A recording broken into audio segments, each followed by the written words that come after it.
ஒரு பிளானட்டுக்காக பல பேர் அடிச்சுக்கிற சண்டை தான் டியூன். அந்த பிளானட் பேர் என்ன? டியூன். அதில் என்ன இருக்கும்? காரப்பொடி இருக்கும். டியூன் பிளானட்டோட காற்று வெளியீடில் ஒரு காரப்பொடி ஒன்று இருக்கும், அதாவது ஒரு ஸ்பைஸ். அதை வச்சு ஸ்பேஸில் பயணம் செய்யலாம். எப்படி ஸ்பேஸ் ஷிப்போட ஃபியூலே அந்த ஸ்பைஸ் தான். அந்த ஸ்பைஸ்க்கு அவ்வளோ பவர். நம்மளாம் அதை இழுத்தோம்னா வேறு லெவல் போதுன்னு பேசிக்கிறாங்க. இந்த ஸ்பைஸை யாரில் வச்சுருக்காங்களோ அவங்க தான் இந்த யூனிவர்ஸ்லேயே பெரிய கை. அவங்களால ஒரு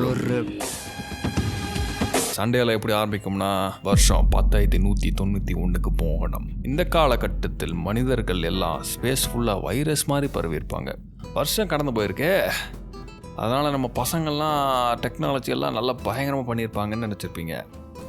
அது என்னமோ உண்மைதான். பட் ஆர்டிஃபிஷியல் இன்டெலிஜென்ஸ் கூடலாம் வந்துட்டு பெரிய வாராகி நம்ம பசங்க இப்போ வந்துட்டு தேவைக்கு மட்டும்தான் இருக்கிற டெக்னாலஜியெல்லாம் யூஸ் பண்ணிகிட்ருக்குறாங்க. இப்படி ஒரு காலகட்டத்தில் நல்லது கரெக்ட் நான் பார்த்து அனுப்புறீங்க. காசு கோசம் என்ன வேணால் பண்ண மாட்டீங்க. அப்படிப்பட்ட ஒரு கேடு கெட்ட வருஷம்தான் 10,191. இந்த காலத்தில் 2 விதமாக்கானுங்க தான் இருந்தானுங்க. ஒன்று உயர்பட்ட பெரிய மீனுங்கோ, ராஜா மந்திரி இந்த பிஸ்னஸ்மென்ஸ். 2 தாழ்த்தப்பட்ட சின்ன மீனுங்க, இந்த டியூன் மக்கள், ஏகேஏ த ஃப்ரெமன். இந்த பெரிய மீனுங்க கூட்டத்தில் ஹார்கனன்ஸ்னு ஒரு வகை. ஸ்பேஸ்லேயே இருக்கிற மோசமான மிகவும் ஆபத்தான கூட்டம். அவங்க தான் இது வரைக்கும் டியூன் பிளானட்டை ஆழ்ந்துட்டு இருந்தாங்க. பட் பெரிய ஐயா ஒரு முடிவு எடுக்கிறாரு. ஹார்கனன்ஸ், நீங்கள் எதுக்கும் பண்ணதெல்லாம் போதும், இனியும் நம்ம ஹவுஸ் அட்ரைடிஸ் இருக்காங்களே, அவங்க வந்துட்டு இந்த டியூன் பிளானட்டை கொடுத்துடலாம். என்ன சொல்கிறேன்? கொஞ்சம் கடுப்பாக தான் இருக்கு அரசே. சரி, நீங்கள் எடுத்த முடிவு கரெக்டாக தான் இருக்கும் அரசே.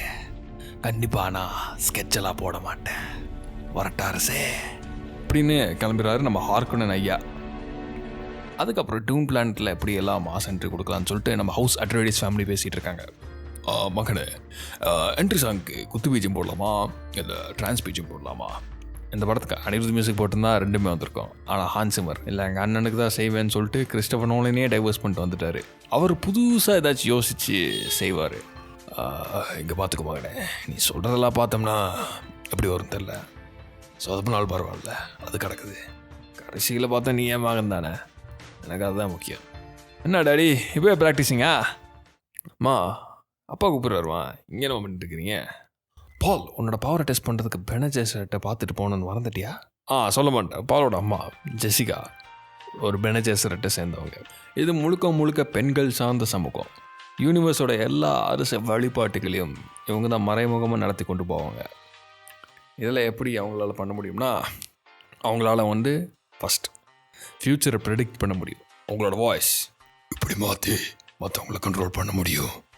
ஆனால் இந்த ஆள் பெண்கள் குரூப்பில் சேர்ந்த ஜெசிகாவோட பையனும் ஒரு பெனஜேசர் தானே. தலைவிக்கு ஒரு டவுட்டு, பால் அட்ரைடிஸ்க்கு உண்மையாகவே ஸ்கில் இருக்கான்னு தேர்வு செய்ய அவரை அழைத்து உள்ளார். தம்பி, இந்த பாக்ஸ்குள்ள உன் கையை விட. இதில் என்ன இருக்குது? பெயின். என் வாழ்க்கையை விடவா? ஜஸ்ட் ஜோக்கிங்யா. சொல்கிறத மட்டும் செய்.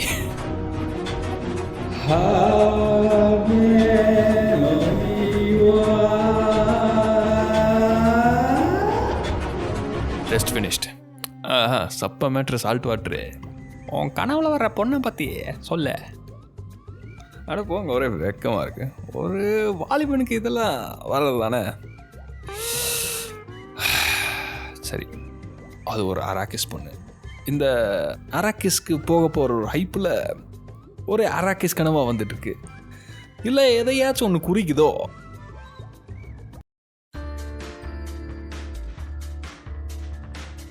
மாஸ் என்ட்ரி கொடுத்ததுக்கப்புறம் மஜாவாக இருக்கும் அட்ரைடிஸ் ஃபேமிலி குடும்பத்துக்கு திடீர்னு ஒரு ட்விஸ்ட்டு, ஒரு நிலநடுக்கம், ஒரு பதறல்.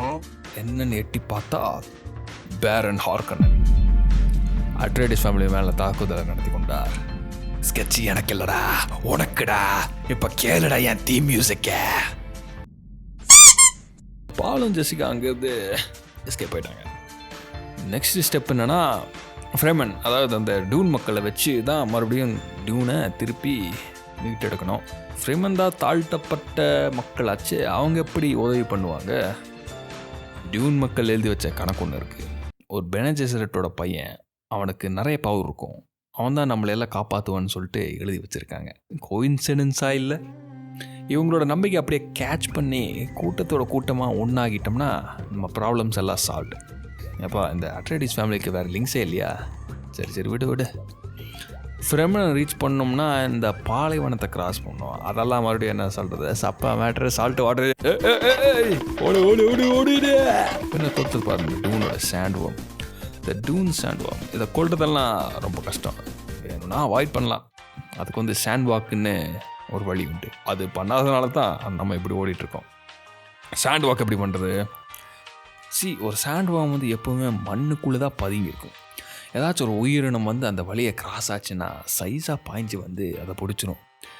இதுக்கு தான் டூனோட மக்கள் லெஃப்ட் ரைட்டுன்னு சன்னமாக தாவி டெசர்ட்டோட அசைவுகளுக்கு ஏற்ற மாதிரி நடந்து வருவாங்க. சரி, பேசினதெல்லாம் போதும், கிளைமேக்ஸ்க்கு வருவோம். பால் ஃப்ரீமன் கிட்ட எப்படி வந்து சேர்ந்தாச்சு? வணக்கமுங்க, நான் தான் பால் அட்ரைடிஸ், லேட்டோ அட்ரைடிஸோட பையன். நீயே யாருன்னு தெரியாது இதில். சரிண்ணா. நீ எதுக்கு வந்திருக்கன்னு தெரியும். எதுக்குண்ணா? எங்கள் கூட்டத்தில் ஒரு மெம்பர் ஆகணும்னா ஒரு கண்டிஷன். என்னண்ணா?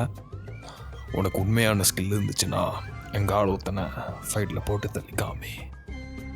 என்னண்ணா கொலையா? அதெல்லாம் நம்மளுக்கு செட் ஆகாதுண்ணா. அது அப்போ அப்படியே வந்த வழியை திரும்பி போயிடும்.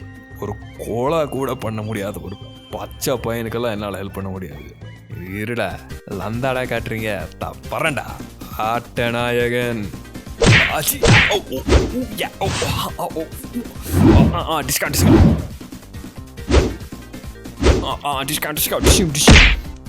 One, two, three. போடு. பஞ்சு. சொரு. நம்மாலே இந்த பையன் போட்டான்டா. இவன் சாதாரண ஆள் இல்லை, இவன் தான் டான்.